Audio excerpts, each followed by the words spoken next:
En la Alta Edad Media, el juicio por combate fue una práctica jurídica que fascinó y aterrorizó a la sociedad de la época.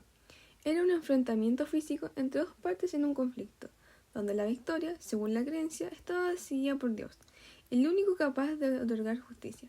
Exploremos cómo esta institución funcionaba, los conflictos que generó y su representación en la película El último duelo, dirigida por Ridley Scott.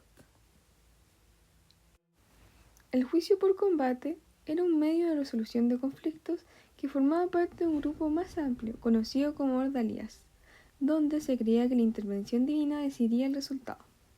El duelo judicial surgió como una extensión de las venganzas privadas, pero pronto fue incorporado como un medio formal de prueba en procedimientos judiciales.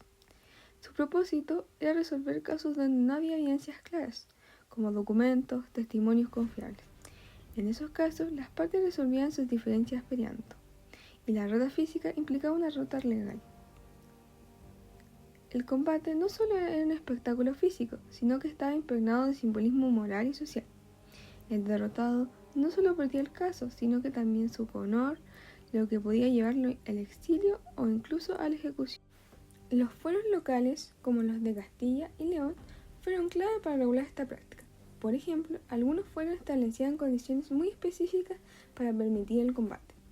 En el fuero de León solo se permitía el duelo en homicidios o traición, mientras que en otros lugares se atendía casos de violación o mutilaciones graves.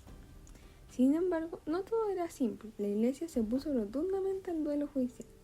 En el Concilio IV de Letrán de 1215, este fue formalmente prohibido, aunque siguió practicándose en algunas regiones. Incluso clérigos de alto rango participaban en duelo, contradiciendo las normas de su institución.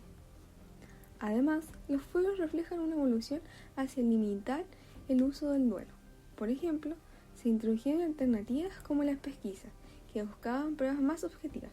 Esto muestra una transición hacia un sistema judicial más estructurado. Pero los problemas persistieron. La falta de pruebas claras seguía siendo un desafío y el duelo judicial, con toda su carga violenta, seguía siendo una opción para resolver conflictos en casos extremos. La película El último duelo nos sitúa en Francia en 1386, durante un periodo en que los juicios por combate estaban en declive, pero seguían siendo una opción legal en casos excepcionales. Basada en hechos reales, la película narra el enfrentamiento entre el caballero Jean de Rogot y Jacques Legris, acusado de violar a Marguerite, la esposa de Carwell. Lo interesante de esta película es cómo dramatiza las tensiones sociales y legales de la época. Nos muestra el juicio por combate no solo como un medio para resolver disputas, sino como un espectáculo público que reflejaba las jerarquías de género, poder y fe. En el caso real, Marguerite se convirtió en una figura central, ya que su acusación desafió las normas patriarcales de la época. En un contexto donde las mujeres eran vistas como una propiedad de su esposo, su testimonio se enfrentó a un sistema legal diseñado para proteger intereses de los hombres. La película utiliza una narrativa dividida en tres perspectivas, la de Carrowell, la de Legris y la de Margaret.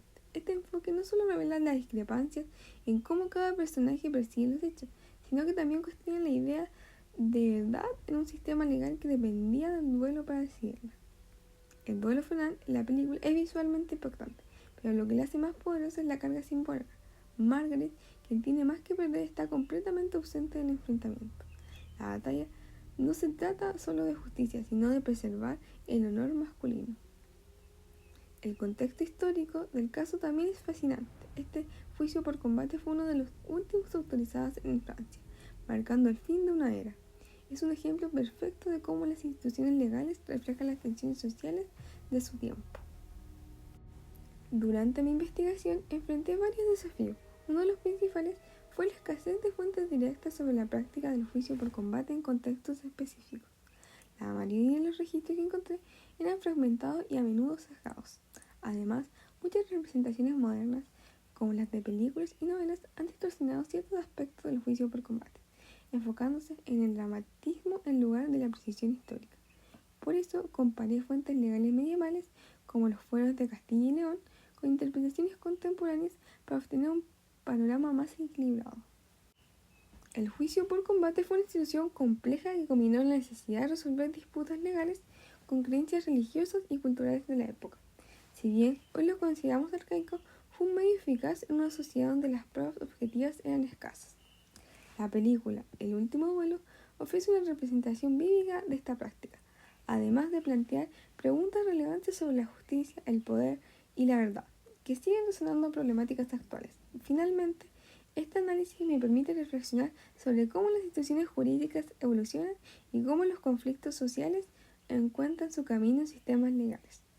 La historia del juicio por combate es un recordatorio de cómo la justicia no solo es un ideal, sino que es un reflejo de estructuras sociales y políticas de cada época. Muchas gracias.